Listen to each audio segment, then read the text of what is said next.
as a school of engineering, and in fact the only engineering school in the country until the founding of Rensselaer Polytechnic Institute in 1824.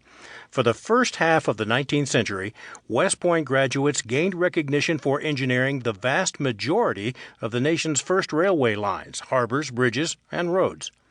So successful was its engineering curriculum that it set the standard for every American engineering school subsequently founded, and graduates like George B. McClellan were in such high demand as generals because of the importance of engineering in the warfare of the age, which was still Napoleonic in nature. Engineering was of the utmost importance in establishing an army's lines, especially defensive lines, and it was a prominent factor in siege warfare as well.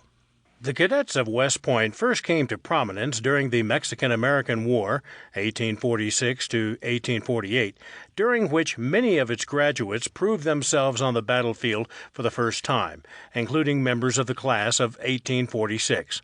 452 of the Academy's 523 graduates who served in that conflict ultimately received battlefield promotions or citations for bravery. During the 1850s, the Academy experienced a period of rapid modernization, and with construction of new barracks came gas lighting, better heat, and updated ordnance. New tactics training incorporated new rifle and musket technology, and the training also reflected transportation advances utilizing the steam engine, just the first of countless technological advances developed by West Point inventiveness. With the outbreak of the Civil War in 1861, West Point graduates filled the general officer ranks of the rapidly expanding Union and Confederate armies, ultimately resulting in 294 graduates serving as general officers for the Union and 151 serving the Confederacy. By the time of the war's close in 1865, 12 West Point grads would serve as generals in the Union Army and 10 in the Confederate. Of all the graduates living at the time of the war, 10%, 105, were killed, with another 15%, 151, wounded. In the final tally, nearly every general officer of note from either side of the conflict was a West Point graduate, with a West Point graduate commanding the forces of one or both sides in every one of the 60 major battles constituting the war.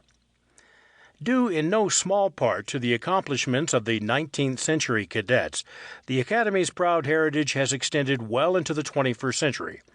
As of 2011, West Point Military Academy has graduated just under 65,000 cadets, including 2 presidents, Ulysses S. Grant and Dwight D. Eisenhower, the President of the Confederate States of America, Jefferson Davis, and 3 foreign heads of state, Anastasio Somoza Debayle of Nicaragua, Jose Maria Figueres of Costa Rica, and Fidel V. Ramos of the Philippines.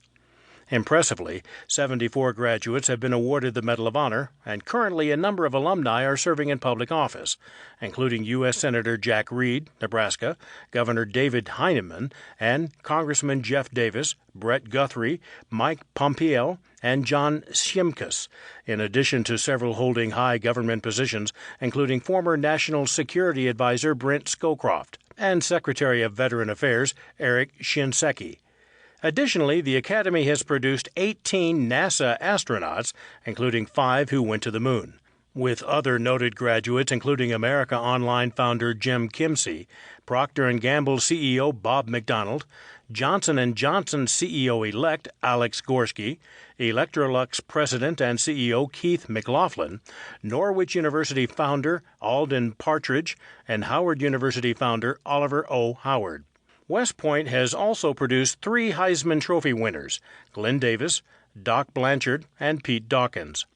Not to be overshadowed by traditional American institutes of higher learning, the Academy is 4th on the list of Rhodes Scholarship winners, 7th for Marshall Scholarships, and 4th for Hertz Scholarships.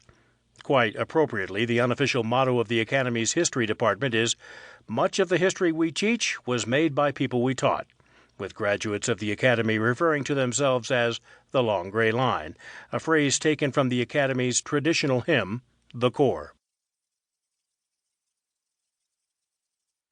Chapter 2. Overview of the Class of 1846.